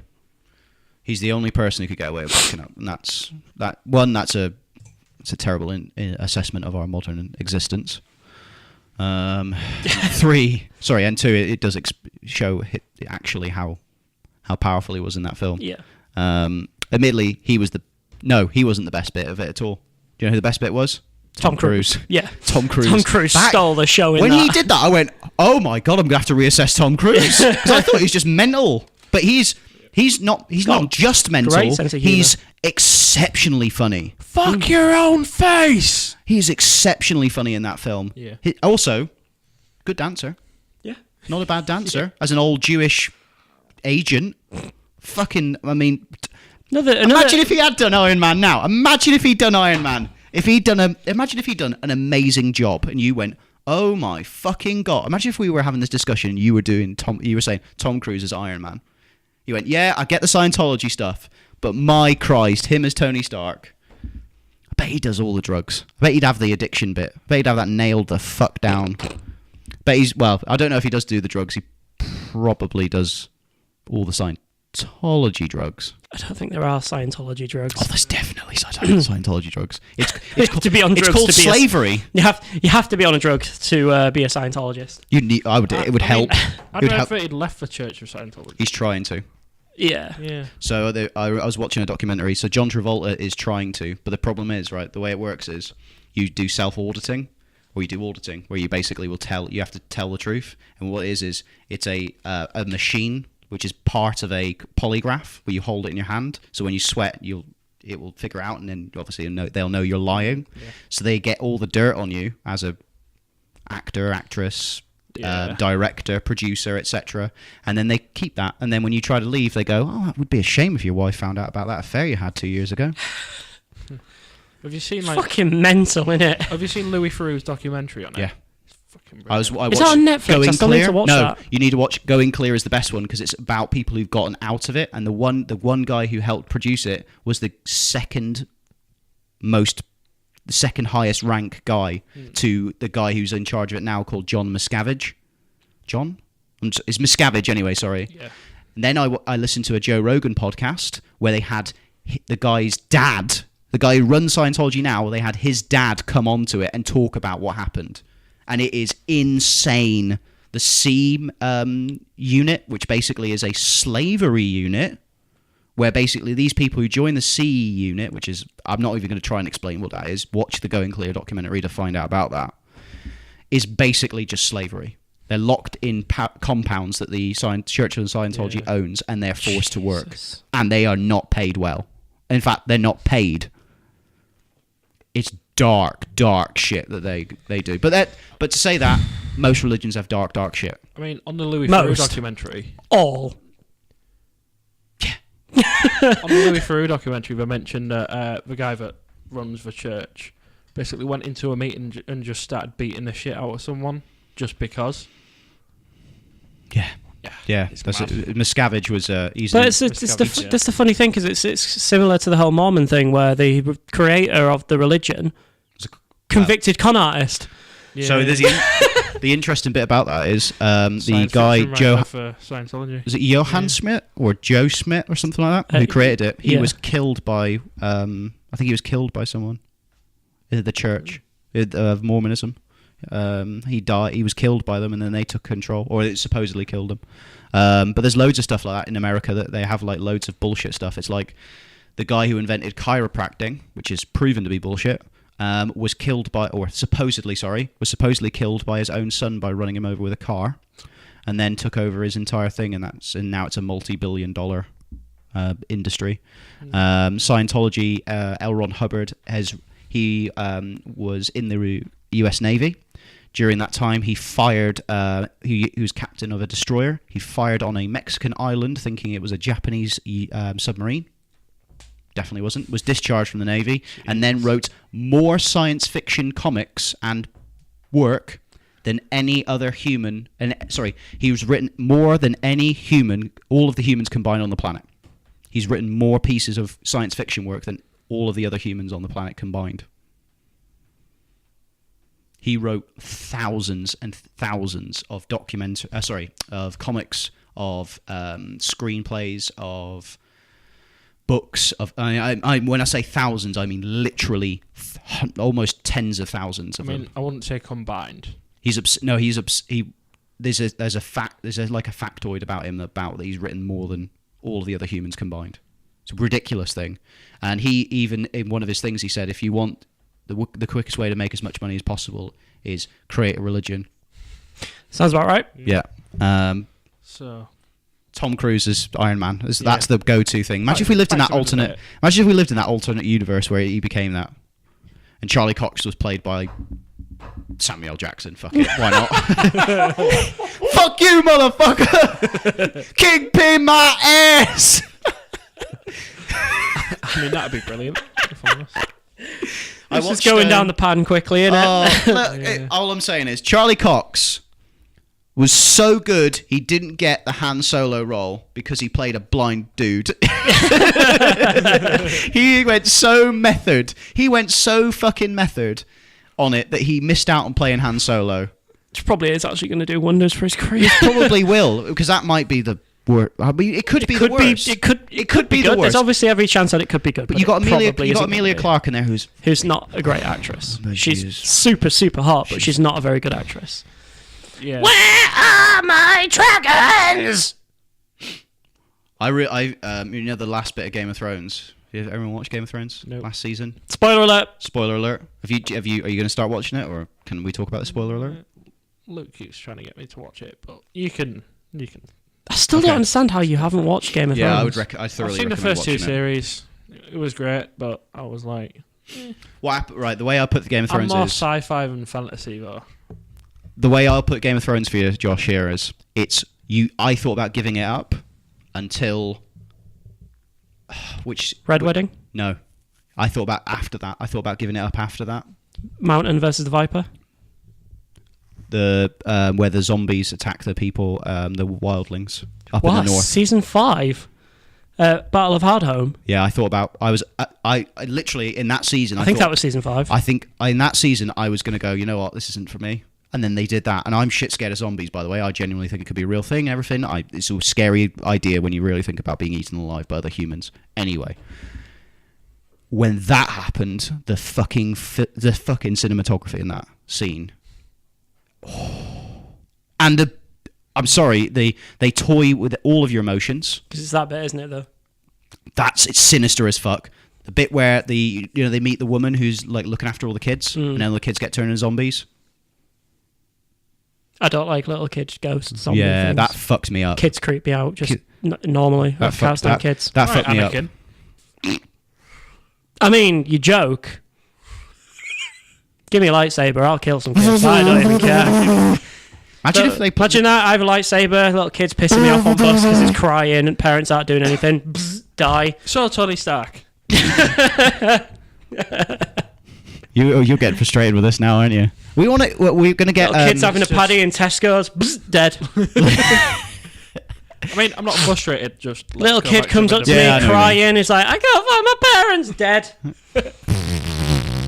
Little kid looks at me funny. Dead. Little kid gets a pop before I do. Dead. little kid looks at you. Little kid exists. Dead. Wow. I'll be a great parent. If I'm honest, if I ever have kids, I'm keeping them away from Sam. Yeah. Little Sam can come around, but not Big Sam. Which does sound oddly like a split personality sort of situation. Here's Big Sam kind of situation. Patricia. Yeah. Patricia.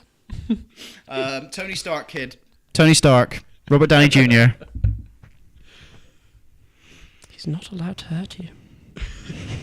Mm-mm. Okay, enough of the impersonations. Okay. Robert Downey Jr. I don't know if I can say he's the best. Okay. Stop doing the fucking impersonation. you little shit. Get on with this shit. I think we can. I don't think we can say he's the best. I think we can. I'd say Charlie Cox is the absolute best for me because of his insane performance in Daredevil 1. Then I'm going to move to Daredevil Series 1, then I'll move to Daredevil Series 2. And his interaction with possibly the greatest anti-hero of all time, the Punisher. His interaction with him is off the fucking chain. Absolutely, but off the chain. What is the most memorable part about Daredevil Season 2? Well, I mean, What is the most memorable thing? You mean the guy bleed? You mean the people bleeding themselves in the bathtubs? They freak me the fuck out, son. What That's is a memorable what bit. is the most memorable? When you think of Daredevil Season 2, what is the most memorable Him and thing? Punisher fight. Hmm? When him and Punisher Who fight. is the most memorable character? Probably Punisher because he's a new Frank character. Castle. Yeah, because he absolutely steals the show away from. But all of them completely steals the show. I would say the best scene in Series 2 is where you've got Daredevil chain linked to that The rooftop. to the rooftop. Yeah, that's an iconic scene in the comics as well. Where Frank Castle's doing his monologue. Mm. Yeah, That's a pretty powerful one. and Again, it's- Trying to talk it where do through. all the memorable lines come from in that scene? Frank Castle. You're only one bad day away from being me. yeah, but I also think it's the emotion that Charlie Cox puts into Daredevil when he's trying to stop him. He does. Yeah, it's extremely intense. I've Yeah. never. It is. the way I'll put it is is, intense. Yeah, I'll give I've you never that. with Robert Downey Jr. stuff. I've never felt like it's extremely intense. Like as Robert Downey Jr. as Tony Stark, I've never felt that same sort of emotional intensity. Even in the second film where he's meant to have like the personality breakdown situation. I think that's in the third. That's the third one because it's after. I thought the second one is the one where he. Oh no, so that's the one where he has the flipping panic attacks and shit. Yeah. But the second one is where he basically has gone too far. Do you know what I mean? No. You know, where he's like being a bit egotistical and getting drunk and flipping Oh, yeah. partying Oh, yeah. and I'm Iron Man and that stuff. I'd say the problem is you haven't seen Infinity War yet. Oh, admittedly, yeah. But I haven't. Because- Here's something I haven't seen Defenders. All right. Haven't seen Yeah, Defenders it either. I was so excited for it, but it was disappointing. Falls short of the mark, does the Defenders. Sigourney Weaver was very wasted in that. Yep. Yeah. That's fair enough. Great actress. Like, Alien is quite possibly Well, she one was of in Paul, remember? Yeah. Big Boss or whatever they called her. Yeah. The Boss. Oh, keep her out of that stuff. I hope she just stays in her vet. Imagine if she does like a reprisal to the Alien franchise. It's like Well, Neil Blomkamp was going to do a Alien 5. Alien, not Resurrection. They say Alien. I think of a good title for like ending, epilogue or something like that. Something ridiculous, and it's just her mowing fucking aliens down. Just her with a laser gun going. Well, you want to see the artwork that Neil Blomkamp did for like Alien 5. Mm-hmm. Basically, cut out everything past Aliens and went with his own storyline with that. But some of the artwork for that is top notch. Mm. Yeah. Like, if that happened, that would have been an amazing film. When was he trying to make it? Like recently or? A couple of years back, I think. And what, the studio didn't want to go for it because they were like, oh, So I went with the Ridley Scott. What was the last film? Prometheus? Prometheus, Covenant. Covenant, yeah. I don't know what. I'm a little bit like. I enjoyed it myself. I don't know. I think they need to go back to the actual proper aliens. No, my big problem with Covenant is that they need to stop her with this, philosophical story about the creation of humanity and all this. They just need to go back to making a really, really darkly atmospheric space horror. Yeah. That's the bare bones. That's what made Aliens so good. The atmosphere in that film is incredible. You're on the edge of your seat completely. Yeah, I agree with that. Feel like Covenant does have Michael Fassbender fingering to bring it himself. back, and you feel like that when you're watching. Fassbender was probably the best part. Stole the show Covenant. in both of them, but that's because it's Michael Fassbender. Like you say, when he fingers himself, yeah, is one of the creepiest scenes in the film. I've not seen that. Have you seen Where Covenant? No. Have you not? Okay. I'm not going to watch it. So Yeah. So it's basically it's two Fassbenders, both robots. One of Androids. them's is teaching him how to play the flute, and he's like, "You blow, I'll do the fingering." Yeah. And the thing is, you expect him to just to go, yeah, but it's a very unnerving scene. yeah. where he just kills himself, or kills the two. One of the robots kills the other robot. No, It doesn't happen. doesn't happen. But But you sat there expecting it all the way through. yeah. Interesting. Very, very well done. But shall we round up the debate? Yes, yes, we should. I think we've done a how long have we do it for? Hour and a half. Hour and a half. That's a good time, That's a actually. good time. Yeah. I mean, Do we do good with the timings now? I would say that you're both wrong, and Ryan Reynolds as Green Lantern is the best. That's a proper dishonourable mention right there. Should we do the Definitely dishonourable dishonourable. mentions? Yes. Yeah, We let's do kind of stole that off Watch Mojo, but Fuck it. Ben Affleck as Daredevil. Ben Affleck Ben is Affleck as Daredevil. Daredevil. Sadly, yeah. Mhm. What? Oh yeah, Green Lantern. Ryan Reynolds as Green Lantern. George Clooney as Batman. George Clooney as Batman. Chris O'Donnell as Robin. Yeah. Even though Alicia Chris O'Donnell, Silverstone as Batgirl. at least I will say Chris O'Donnell is a good actor as well. I've seen him in other roles, and he's actually fairly decent. I've literally seen him in But these he's- Batman films and the Three Musketeers. He's a lot better in when he plays like secret agent stuff.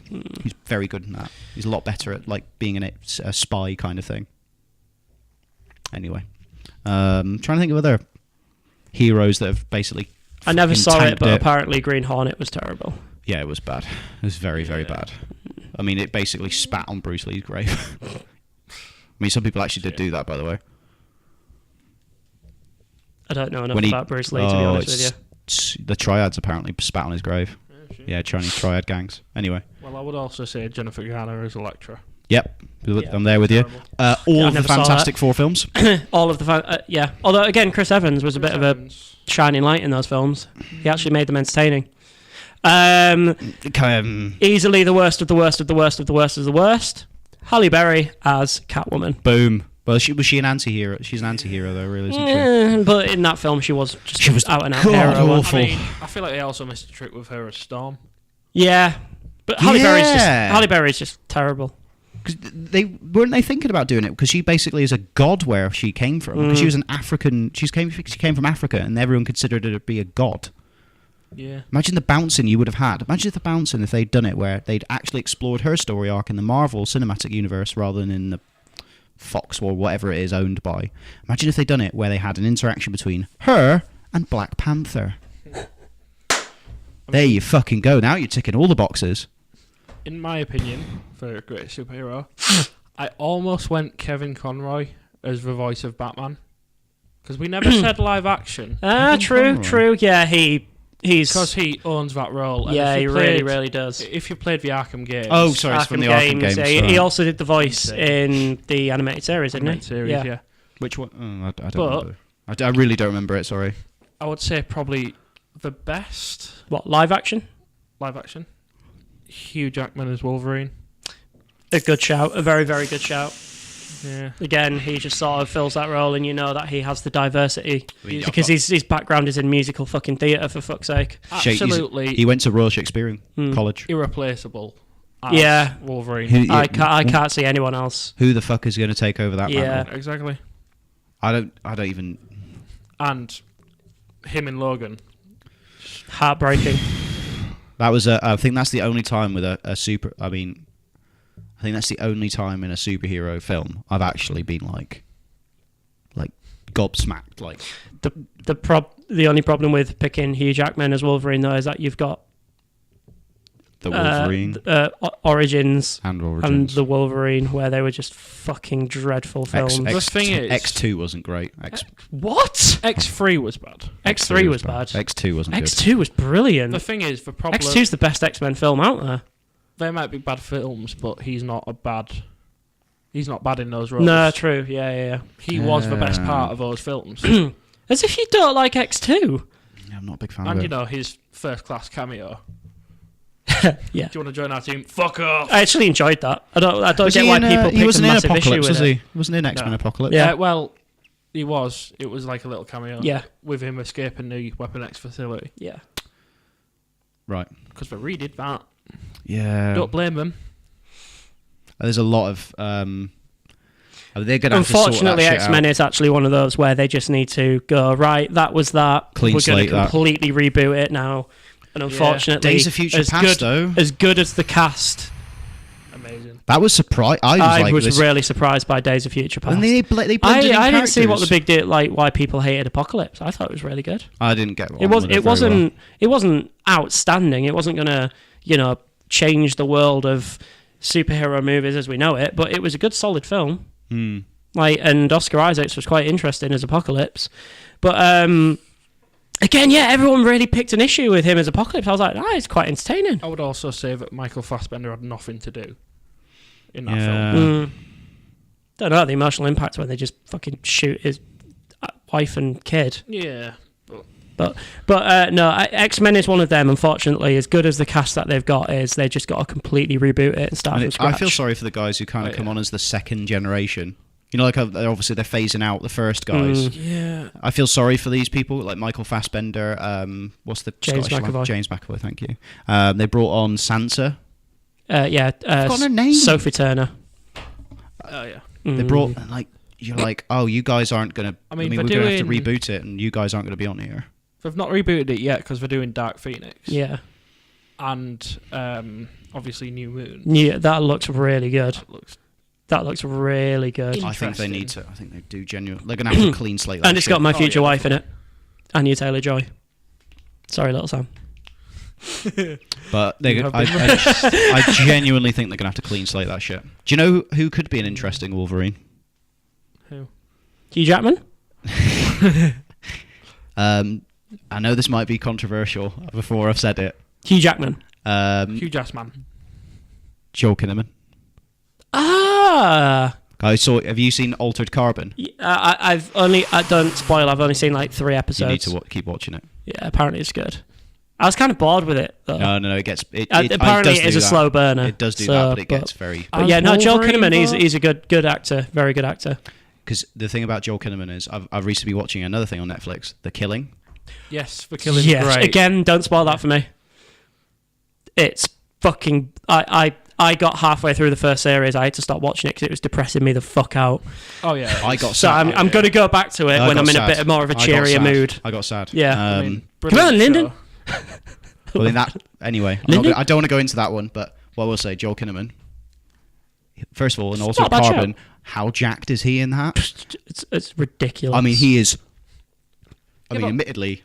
My body double. Now, the He reason might be- the reason why I'm saying him is not just because he can do the physical stuff like Hugh Jackman could He's do the a quality physical actor. stuff, Yeah. but his acting talent is very, very, and he could play a I think he could really do a good job with a Wolverine. I just don't see it. Not him as Wolverine. I know he's jacked and everything. No, it's But- not. So I've said that because that's like a He I think was that's- wasted in Suicide Squad. yeah. Yeah. But everyone was wasted apart from Everyone Jared was. Leto, who was just out and out terrible. I saw him in The Outsider, a Netflix film that he's doing where What? Jared Leto. Oh, Jared yeah. Leto. Jared, that's the problem. This is what I say. Like everyone just thinks I hate Jared Leto. I don't. I think he's a brilliant actor. He just wasn't right for the role as the Joker.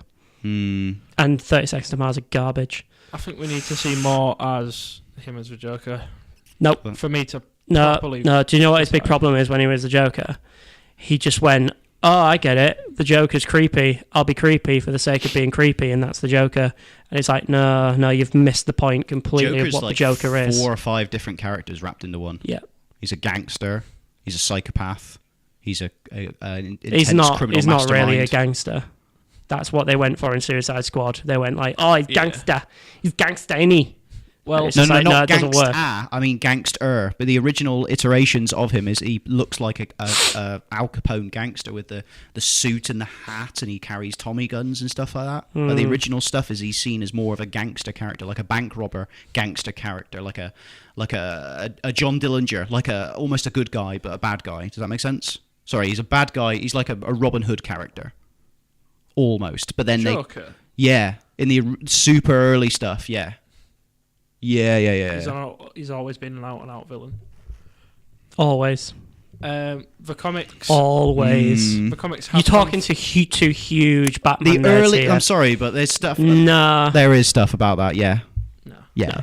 No. He's just this crazy guy he like steals. I remember this one bit. The only where one I think is in The Killing Joke. I think that's the only one where they give him a little bit of a... Is it The Killing Joke? The Killing Joke, where we give him a bit more of a backstory, yeah. and it's a bit more sympathetic, but So he's always been out and out and out and out He used evil. to be a comedian. Yeah. Yeah. I remember there's one where he steals money from a bank and then he buys loads of teddy bears. Right. And he gives them to the orphanages of Gotham, but then they're all laced with poison. Yeah. Sounds But about right. So what I was saying was like it's like he's a Robin Hood character, but then he turns out to be a psychopath. Does that make sense? No. So he That's steals money. sadistic. Yeah. So I'm just saying, like, he steals money and then goes, "Oh, I'm the good guy." Like he kind of does it in the one that's played by Jack Nicholson, where he's like, "I'm the good guy." Like he tries to be like, "I'm the good guy" with it. That makes sense. Do you understand what I'm saying? Like where we're having parties through the street. So yeah, like it's basically the floats he's just, and then he's he tricking executes. Yeah, people. he He's tricks tricking people. Sorry, I think I didn't explain that very well.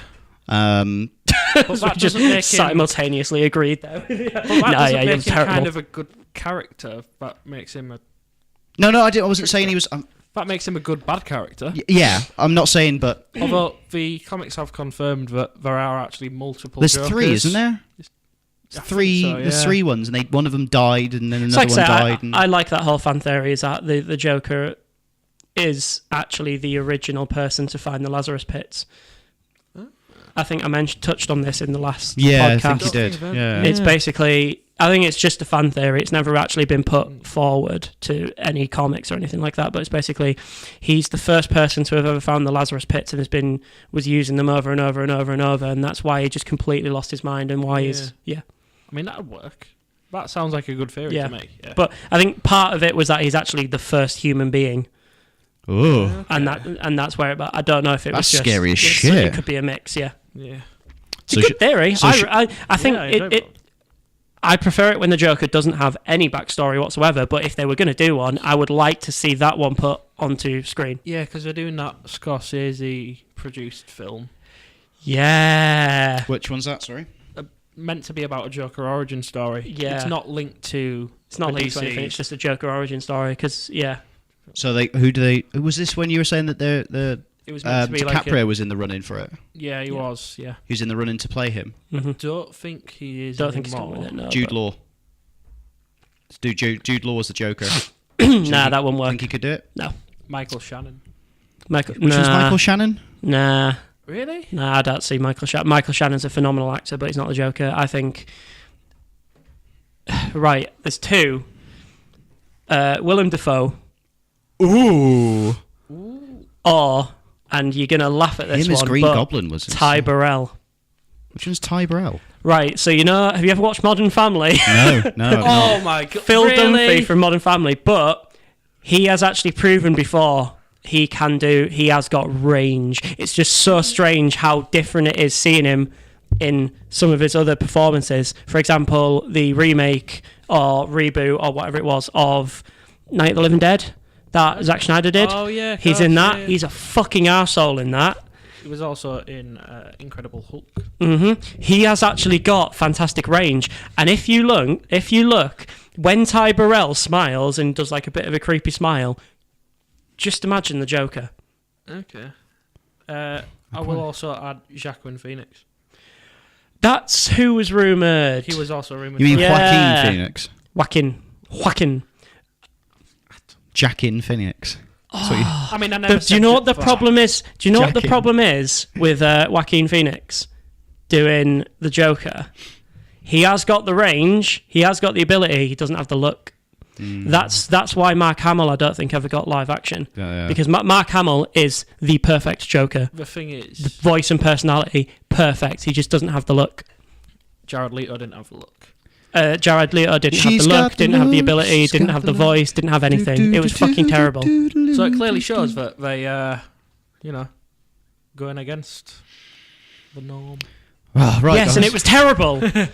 So I mean, Joaquin Phoenix. let's Yeah, wrap this good up, shout, eh? good shout. Let's wrap this up, guys. Yeah. So, ladies and gentlemen, we have our two opinions, and your sort of third Joker one. And this time it will Green be a Lantern. proper poll. It will be a proper poll on Facebook and Twitter. Green Lantern. Best. We've done our dishonourable mentions of some of the worst ones ever. I was so excited for that film. Yeah, bombed. Green Lantern's like But one of my favourites.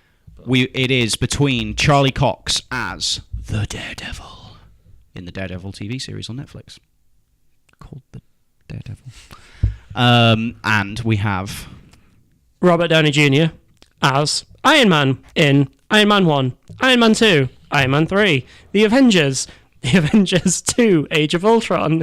they call it Avengers 2 or they just call it Avengers Age of Ultron? I think the first one was Avengers Assemble, then it was Avengers Age of Ultron, then it was Captain America Civil War, then it was Spider-Man Homecoming, and then it was Avengers Infinity War. Yeah. Boom. So, I think this isn't going to be close. He also I'm starred sorry. in The Incredible Hulk. Robert Downey Jr. was in The Incredible Hulk, sorry. after credits scene. Yep. Yeah. Which one, sorry? Was that the Edward Norton one? Yeah. It's him and General Ross in Yep. a bar. Isn't Oh, it? yes, it is. Mhm. Thank you for reminding Saying me. we're putting together a super team or super group or something. Yeah, I Yeah. remember that. So in the polls, ladies and gentlemen, there'll be a Facebook and Twitter polls going up. So please follow us on Twitter at TGD_podcast and our Facebook group, the Gentleman's Debate Podcast. If I'm honest, I don't think this is going to be a close one. I think Sam's going to probably kick the tits out of this because Robert Downey Jr. is so popular. And he's done all the films that everyone's seen, whilst the Netflix series I don't think has been as popular. But I went with an actor who I genuinely thought did a fucking amazing job. So He did, yeah, and it's a very, very good shout. I will give you that. It's a and very good shout. and I do love Robert Downey Jr. For fuck's sake, I went as a Halloween party. I went as Robert Downey Jr. I went as Tony Stark, which is obviously played by Robert Downey Jr. Obviously, when you had hair. Yes, yeah. I couldn't do that now. I could do Thanos though. Purple You could do Thanos, yeah. I just have to get stilts and get super jacked, so I'll just take steroids. For like I 6 really months. wanted to go as Star-Lord when someone did a Marvel night one time, but didn't have the... That's what that'd be a hard one to Are pull you off. telling me that you're going to do purple face because that's racist? Against purple. Purple Lives Matter. But That lack of oxygen. we'll be going live with our podcast, the Gentleman's Debate Podcast. Everyone, just so you're aware, we always go live with them at 8:00 on Tuesdays. We are looking. Well, this is the difficult thing with technology nowadays. We are looking at doing this live in the future. So make sure that if you want to see us live talking and debating and stuff like that, make sure that you obviously follow the different social media accounts, and we'll let you know what's going on with them and when we do it. And make sure that you go onto our YouTube channel as well, as Josh is back. Make sure you go on there and subscribe to the YouTube account, the Gentleman's Debate Podcast. Put the little notifications bell on, and if you liked the video, give it a like. If you didn't, dislike it. And on your chosen podcast player, make sure you subscribe and leave any reviews, because the reviews do help us, let us know what we're doing with the content, and we make sure that we listen to them. But this has been the Gentleman's Debate Podcast, episode 36. We're approaching 40! The best superhero actor, Robert Downey Jr. versus Charlie Cox. And that's it, ladies and gentlemen. It's goodbye from Sam Carter. Goodbye, everybody. It's goodbye That's from right. Josh Simpson. Bye, guys. And it's goodbye from Simon Tolley. See you later, guys. Thank you very much. Bye bye.